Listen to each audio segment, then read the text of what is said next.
If it was you, your wife has said she has accepted your past indiscretions. Are you staying in that marriage? It can't be me. Cannot be me. Can you imagine? So, there's a guy, Kwame. He was living in Ghana for a while, chilling, living his best life. And he had this wonderful girlfriend called Awo. What had happened was he had to go and do a master's in China.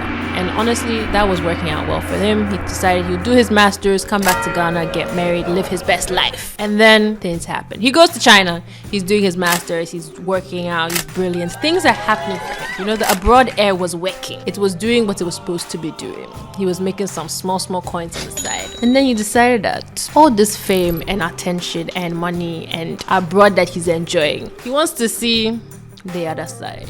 So he started getting girls hitting on him, talking to him, wanting to get to know what Ghana has to offer. And instead of him to sit down and remain calm, he decided that what happens in China stays in China. You can't access him, you can't find him, nobody will catch him. So he was roaming around the whole of Shanghai, living his best life, eating and being eaten left, right, and center. And honestly, that was the height of his story. Everything was going well. He finished his master's. He was on top of his game. Everybody wanted him. Companies wanted to hire him.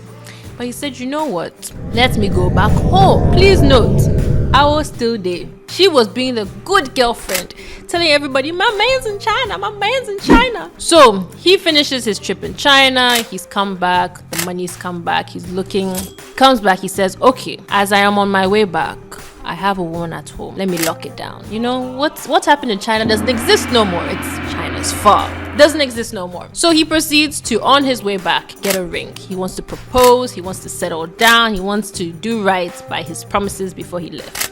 Comes back. He gets to the airport. Baby girl, I was there waiting for him, excited. In that moment, he decides to propose. She says yes. She's on cloud 9. Her soon-to-be husband has arrived. He's brought a ring. He has money. He's looking good. Life is great. Now, Awo reminds him that on this our journey, we decided that we're not going to be doing things. Shall remain chaste and celibate until we get married. He agrees because, you know, he'd agreed already. As time is passing, they're getting closer and closer to their planning and everything. He decides that this is not working. All this celibacy lifestyle is not going to be for him. People are sliding in his DMs. Ghana girls are seeing fresh boy from abroad. He said, you know what you don't know won't kill you. So our dear Kwame proceeds to enjoy his life in the Ghana that he's in. And as we all know, Ghana is very small. Now they get on, they proceed, him and I will get on, they proceed with their vows, their engagement. All the organization happens, and then problems start to happen. The day before the wedding, I says, you know, I'm so excited, we're going to get married, I'm happy for this, everything's going well. I've waited 4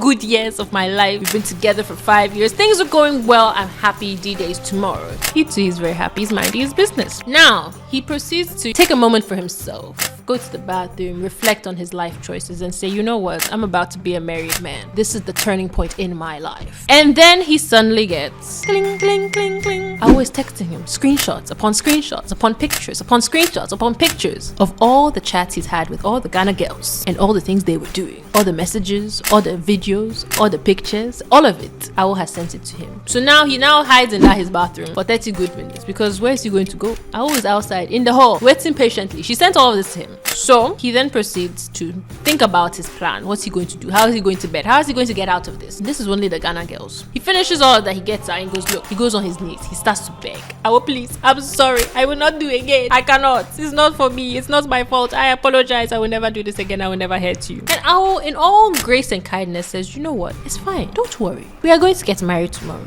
And she goes to bed. Now you, if it was you, are you going to bed? Your wedding is tomorrow. Are you going to bed? Are you sleeping? Are you getting a good 8 hours? They go to bed. At least I will go to bed. He does sleepless nights. They go to bed, wake up next day. It's wedding time. They get ready. And as they're getting ready, you know, all the back and forth, he's scared. Because now Awo hasn't said anything. She sent the messages, but she's not said anything. How long has she had it? What will she do with it? Will she disgrace him in front of their families and friends? They go to the wedding. He gets to the altar. He's stressed. He's scared. He's sweating. The weather is hot. He's a little stressed. You know, things are not going well. Will she say no? It's giving you on your own. He gets there. She now walks down the aisle. He's seeing her. He's regretting his life choices at this point. He's regretting his past decisions. She comes in and says, walks down the aisle. You know that moment when you see your bride, when you tell yourself, this is the person I'm going to marry, and then you remember all the foolishness you've done. She comes in, stands beside him and whispers, this is going to happen. So they get there, they announce their vibe.